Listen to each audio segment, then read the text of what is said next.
Yanni, welcome to Halloween Daily. Thanks so much for hanging out and talking to us today. Cheers. Thank you so much for having me. Well, I'm always excited when we have a new slasher on the scene and a new masked killer in Departing Seniors is introduced in this new film that's out now as we're speaking. And but this is not your first experience with a notable masked killer in your career. Going back a little ways, you did have an encounter with a certain hockey mask wearing killer once upon a time. And so I was wondering what this experience was like for you to kind of, all these years later, after facing Jason and Jason X, to return to this genre.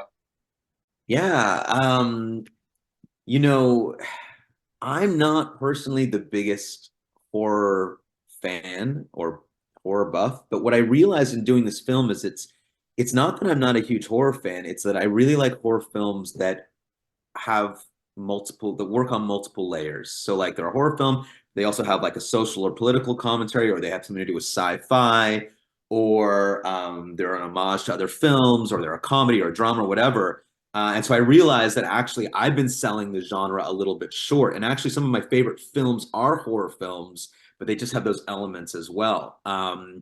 And so when I got this script, at first I was like, oh, I was a little bit sort of squeamish about it. And then as I began to read it and get into it, I realized like this is a film that, like, sure, the horror is sort of the scaffolding and the platform for it, but then once we get in, it's really about the relationships, and the kind of the coming of age of these young students as they try to navigate a really difficult high school experience, which I think we can all kind of relate to. But yeah, it was a ball coming back to it, I sort of rediscovered the genre in a way because I had done a couple early in my career, and to get the chance to do it again now was sort of very, what's the word? Like, it was just refreshing, and it felt really new. Very cool.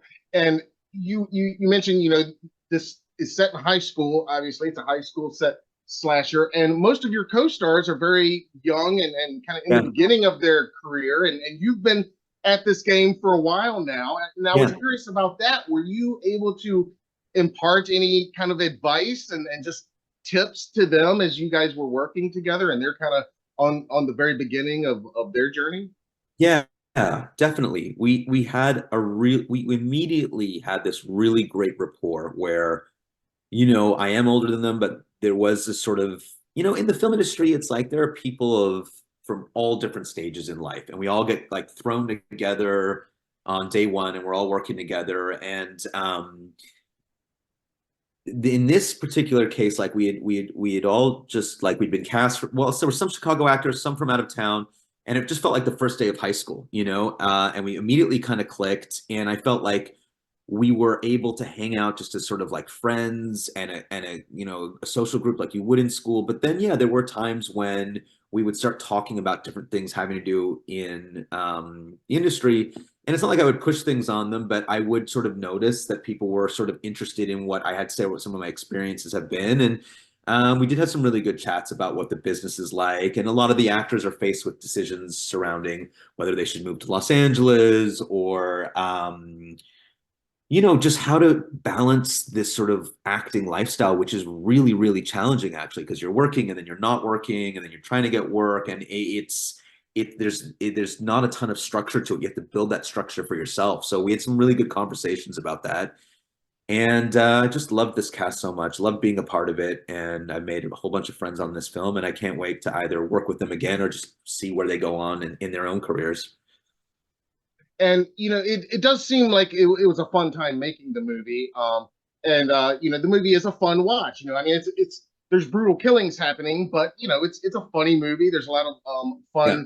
fun moments, and it seems like it was a fun making of process. I was curious, what was your favorite memory from the set? Well, just stepping into the high school, you're immediately transported back to being in high school. Like you're literally in there. There's hallways and lockers and gymnasiums, and we're all hanging out in the cafeteria and stuff. So that was just a fun, and it was a beautiful high school. I forget the name of it in Chicago, but it's this old, classic, huge ceilings. Like I never went to a high school like that. So that was just being in that environment was really inspiring. Um, I was sort of, you know, telling the story in my last interview of how I actually got COVID right when I got to Chicago.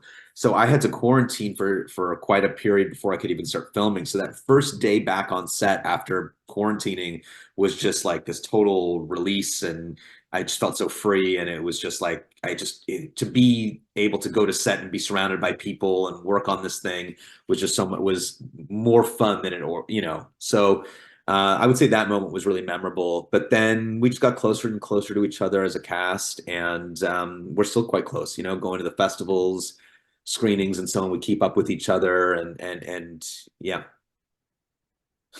Very cool.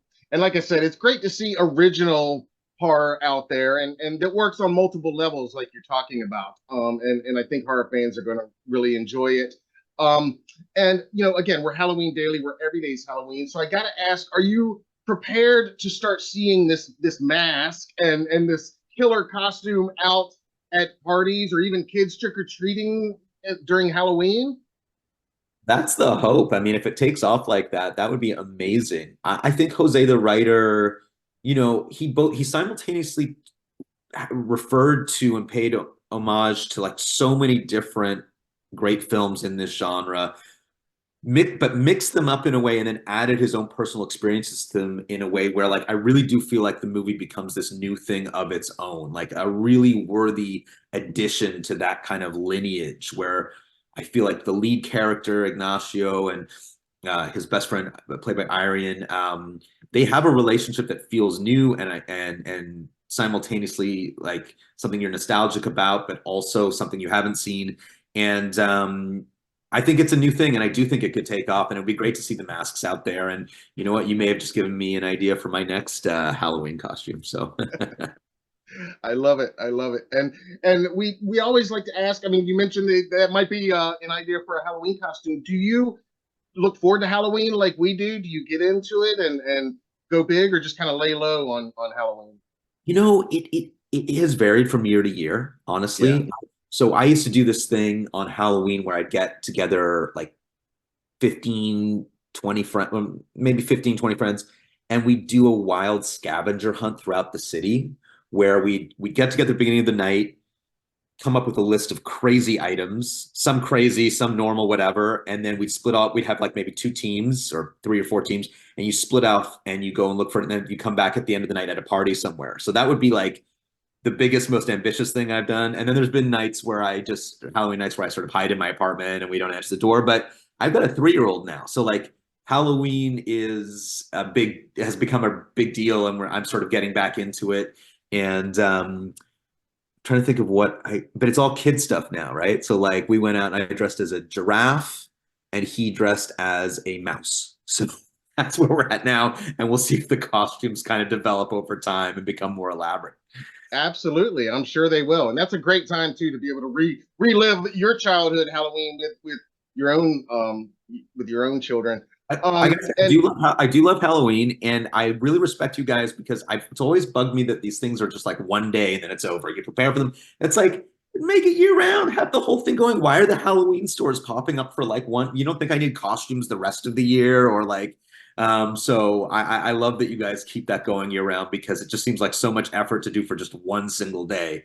And as you know, and it's become such an element of pop culture now. There's movies about it, and there's all kinds of references. So yeah, let's just do it, on the daily. oh man, I love it, and that's what we're all about. So yeah, you get it, man. You're definitely one of us. And before we let you go, real quick, we always like to ask everybody, what's your favorite Halloween costume that you've worn, and your favorite Halloween candy or treat? Okay, so I dressed up as the Brandon Lee's the Crow years back. My sister did my face paint. I had all the black stuff. I was really into that movie, so that was sort of probably the most elaborate costume I've done. And then, oof, for candy, we could go long on that because sometimes you know what I mean. It's like you get like a box of raisins or something, and you're so angry.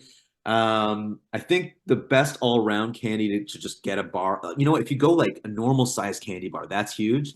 Snickers is great. Reese Buttercup is great. What else? I'd say those two are the ones that I'd be most excited about getting.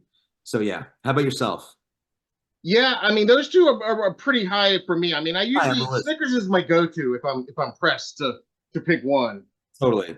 So Yeah, yeah, I would say Snickers and Reese Buttercup. Oh, don't sleep on Kit Kat.